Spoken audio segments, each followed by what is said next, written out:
well, sir? Very well. How you doing? I am also doing well. You wanted to make a comment or two. I know that actually lives in the U.S. on this Washington D.C. matter. We're listening to you. Yes, Sana. Thank you for the opportunity. I must say that I think that in as much as it's quite inconvenient and creates a bit of let me say, embarrassment, I must be factual on it because the moment it happened, some of us started getting all type of text messages from non-Ghanaians asking what is happening.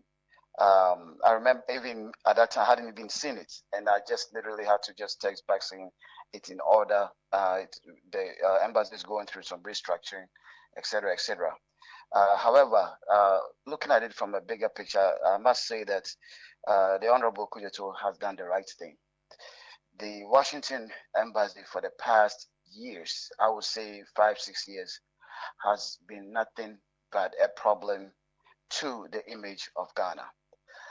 From how they render services, the level of inconsistencies, the level of disrespect they even give to Ghanaians when they need services. You know, they make promises that they can't keep. You go there, they want to treat Ghanaians and foreigners as if they are not being paid to render services. And so I think that with this revelation, it opens the door for the honorable minister to once again look at how the whole system is structured and make sure that people are very, very accountable. Considering this scandal, I don't believe that the gentleman worked alone. It's a pure syndicate. There's no way you would have leaders, you would have departments, you have various units in there, and they were not keeping track as to what's coming in, what's going out. They're not meeting, having discussions on, the progress of the embassy, so on and so forth. So it's laughable for one to accept that it's just one person. I think that they have to round up the entire leadership and connect the dots, and I believe that the gentleman will start singing and tell whoever that is involved in it, and that would be the right way to go. But I must say that they've not been very, very honest and sincere, and put Ghana in the right place it's supposed to be. So you have heard many complaints about the kind of service that's offered at Washington D.C. for some time now. And I'll tell you, numerous. It's not even attractive. Senna. They will not show up on time at work. They'll tell you to call around this time. No one will pick it. When they pick up the call, they talk to you as if that you are begging them for services, like you are begging them. It's very appalling, and the complaints are everywhere. You have African Americans complaining, you have even those in the Caribbean complaining, and you have Ghanaians complaining, especially the Ghanaians who may have, who have children there and they want to acquire passport in Ghana. They want to find out this dual citizenship thing. Senna, it's a whole debacle. It's a whole problem. And a lot of African Americans are trying to, consider Ghana as a second home. So they hear of this visas thing, and believe you me, Senna, the complaints will be all over the place, especially a place like the United States, where service rendering is top notch. Everyone is competing. Everyone is trying to outdo each other to be the preference or the favorite of customers or clients. Call Ghana Embassy in Washington and see what happens.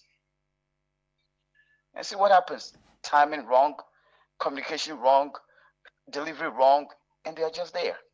So I think that it provides the right opportunity for the honorable minister to ensure that things are done properly. And on the matter of the extra charges, was it also a complaint that came up that perhaps things were too expensive? Yes. They'll tell you that if you want it to be expedited, you would have to pay this 29, or sometimes it's even more, sometimes 33 and all that. And I think that it was a deliberate attempt. That was why they frustrated the system so that they could channel things through that window to do whatever that they've done for the past 5 years. I think they did that on purpose. Frustrate the entire system and create a path that let it look like this is the only way that you can get results within the time frame that you're looking for. So you can't say that it is just one person. All of them contributed towards what we've seen today. That's how I see it. But This person says, I did this all alone, all on my own. You are somebody who's worked in IT. He says, I manage the IT system. I created a link on the website. So when you apply, it takes you to this particular other website that I created for myself, where I charge you, take the extra off, and perhaps give what is due to the embassy to them. And then you go through the rest of the process that nobody knew about it. All the money went to me. Is that possible? No, that is pretty funny for him even to think that any ordinary person would accept what he's talking about.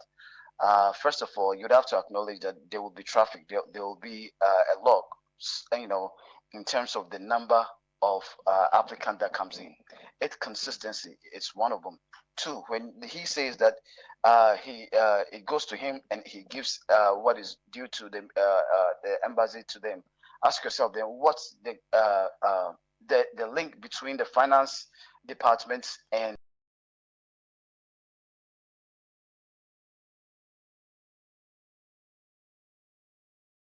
department, unless there's a challenge. And therefore, if he's the one that is providing funds, or letting them know that this is how much have come, who has applied, then what it basically means that it was a whole joint agenda.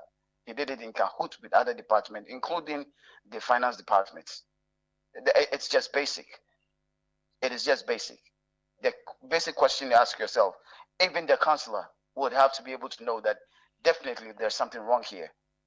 Okay, with the demand that comes in, especially the year of return and all the the good stuff that you've heard about Ghana as a tourist destination in Africa, the gateway to Africa, and everybody want to find a safe spot on the continent. They consider Ghana to be number one. You can imagine that's tons and tons and tons of requests that have come in, generating probably in the millions of dollars for the past 5 years. The millions of dollars, and you can't tell me that it was just one person who did it. And mostly when you find somebody who comes out that swiftly to say that, oh, I'm the only one that did it, basically means that he's trying to shield others. He's trying to shield those that provided him the opportunity. I see. Well, but in the meantime, you say, because you're talking about the closure, because there are many complaints about the fact that the honorable minister should have gone as far as closing the embassy. Well, What do you make of that? Well, I think it's two school of thoughts, right? We don't know the magnitude of what has been discovered. For that purpose, you would want to give credits, or to the ministry or the minister, for taking that bold move. And I believe that before such a decision will be made, it means that they've considered all factors. All factors. On the face of it, you may have to ask the question that, oh, couldn't you have just picked these guys out and just replaced them, or gradually push them aside and make sure that there's transparency, or restructure it without causing all these attention, unnecessary attention. But in the larger scheme of things, I want to believe that they have considered things that you and I may not know, and to avoid major disgrace, this probably would be a better way than to let the rest happen. So I'll give benefit of the doubt, and I wish it never happened, because it's on BBC saying that it's as a result of visa scandal, which is not good for Ghana. Which is not good for Ghana. Especially where some of us are even advocating that California should be considered for a consulate. And with the huge market in the U.S.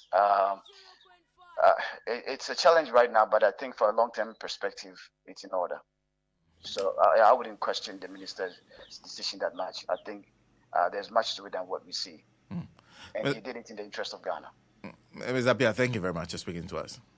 Thank you for having me. Arnold Appiah is President Ndc-Profum North America. Join us on the line, sharing a thought or two on this matter of the embassy. The Washington, D.C. embassy was closed down yesterday. I'm sure, because the minister says for a few days. It will close down today, maybe tomorrow, maybe for the rest of the week. There will be nobody working there. The temporal staff, the local staff have been suspended. Those who were posted to the Washington D.C. Embassy from Ghana have all been recalled. So they have to pack their bag and baggages and come back to Ghana. The IT staff have been dissolved. And then Mr. Fred Kwatin, he has been fired and he's being investigated. There are consideration of possible prosecution and retrieval. That's before the Attorney General's department.